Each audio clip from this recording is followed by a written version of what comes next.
The night of the storm, I remember watching the rain fall relentlessly. I don't think I went to sleep till about 3 or 4 a.m. I remember standing in our kitchen just watching the rain come down, and I was just thinking to myself that it has to stop. Eventually, it has to stop. I woke up the next morning and I called our pastor because I knew that he would be developing a plan and figuring out a way that the church could help and the way that we could respond. So we started to assemble teams together and people that had boats, and we met in Port Arthur, a city that had been hit the hardest. And when we got down to Port Arthur with our boats, it was like a horrific scene from a war movie. It was truly like nothing we had ever seen before. We spent all day down there just rescuing people and pulling people from the waters, from their houses that had flooded. Some people had flooded 3, 4 feet, some people 8 feet all the way to their roof. The next day, our church got together and we began to be a distribution center for families to be able to receive just basic supplies for living, food and water and toiletries. I remember at one point, the city of Beaumont actually had to shut off the water, and water became the most sought after resource. There were entire communities that just needed basic supplies for living. While we were working the distribution center, we began to discuss the possibility and the desire for us to rebuild people's homes and how we could make this happen. Then the next day, I received a call from a couple of friends of mine, Jay and Hannah Bruce, who live in the Beaumont area.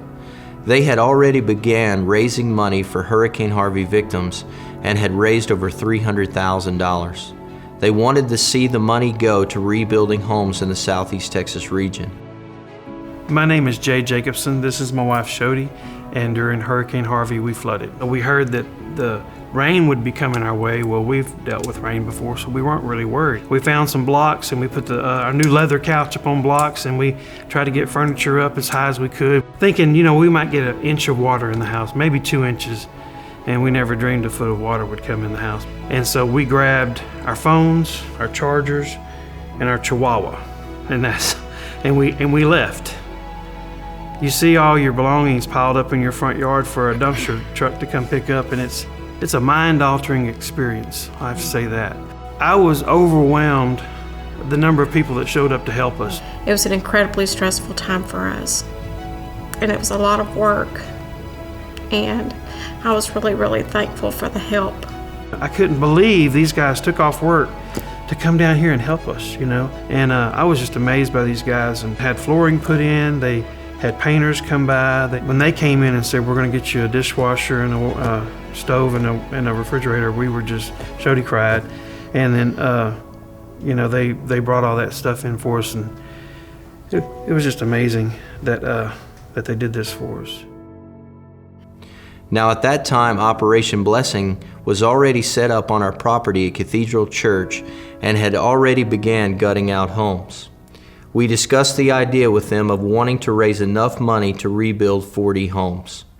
Operation Blessing immediately jumped in and made a $250,000 donation to this project, which made Project 40 even more possible. Hi, my name is Tramikia Stevens, and I'm a single parent, and I live here with my daughter, Deacia Stevens, who is 10. My house is flooded, and not only did it flood, but in some areas on the roof, the water was coming in. And so we actually tried to leave, but all the streets around us, it was flooded. And so my daughter, she was scared, and she said, Mama, please, let's turn around and go back. Next day, I kind of picked up stuff, cleaned up stuff, and we ended up leaving our home for like 2 days. Our home didn't get gutted out until later, sometimes later, and because we waited so long, it was mold everywhere. And my daughter said, Mom, I feel like I lost everything. And I said, don't worry about it. I said, everything that you got will be replaced with something even better. The people that came from Cathedral to help, and the other volunteers that they brought in to come and help, they were awesome. They basically treated my home and treated us as if they were rebuilding their own home. They were nice, they were patient, they had different plans for me to pick from in different colors, and they were like, which color do you want, which flooring do you want? And they were just awesome. They made us feel loved, made me feel loved. My name's Peggy Graham, and I have 3 children. They really took all of this probably better than me. We've been surrounded by water for over a week, and so the day before my oldest daughter's birthday, August the 29th, we were boated out of our home. I have a son that is a high-functioning autistic child, severely ADHD. And it really affected him emotionally. He wanted to stay stuck to me like glue. And I was having to leave him every day to go over and muck my house out. And some people showed up. It was like, pack up all your stuff. We're gonna board your animals and go to a hotel. I had no idea that it was gonna be what they call an extreme makeover, which is where they came in and completely redid my entire house from top to bottom. New cabinets, new appliances, specific special stuff for my special needs child and for my daughters. I come home to a completely furnished home. They provided something for my kids that I couldn't have provided. And that was probably the biggest blessing. Other organizations began to hear about what we were doing with Project 40, and they began to make donations to the project. Volunteers would come in and stay on our property, some for months at a time, to help rebuild homes all over Southeast Texas. My name is Robyn Myers, and I live here at the house with my husband Morris and our 2 boys. We have a 4-year-old and a 7-year-old. My 7-year-old's name is Morris II, and my 4-year-old's name is Morrison. So whenever the hurricane was actually coming in, my husband had a medical emergency. He had a mild stroke, and he had already had a major one before. So we were actually at the hospital whenever the hurricane hit. My kids were in another town, and we found out through somebody else that our house was flooding. While we were in the hospital, we got a phone call that somebody was actually, or a group was coming in to gut our house for us so that there wouldn't be mold just sitting in the house. We didn't know at that point how much would be done. We just knew that it was gonna be gutted. We didn't know what was gonna happen from there because we didn't have any flood insurance. We weren't in a flood zone.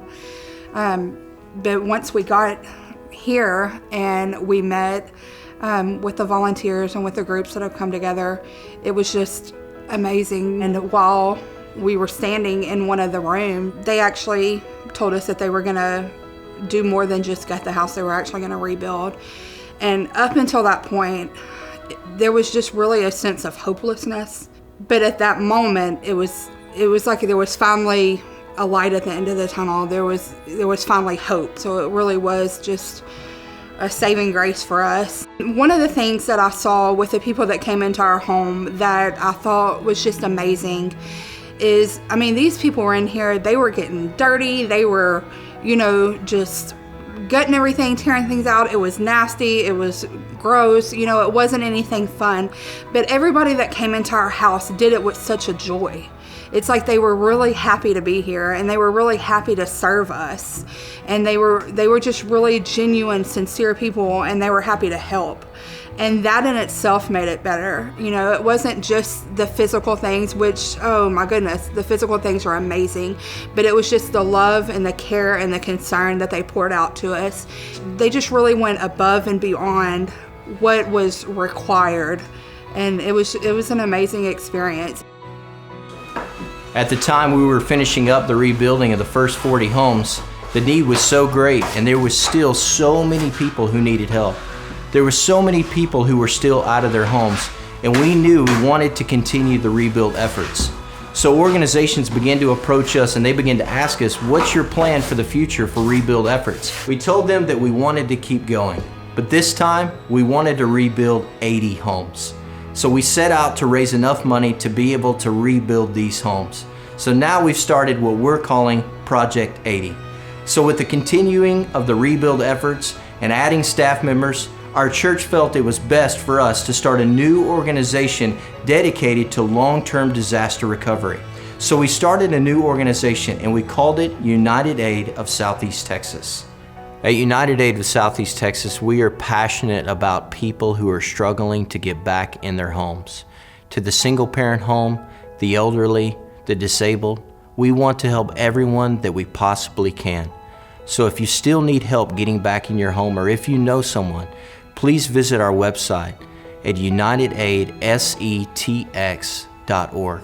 If you would like to donate to Project 80, please visit our website and follow the instructions. Thank you so much for everything that you do. Together, we can rebuild our community and restore lives. Project 80 is now underway, and we are forming new partnerships with Samaritan's Purse, the Red Cross, and Austin Disaster Relief. We still have a lot of work to do, and we still need resources and finances to make Project 80 possible.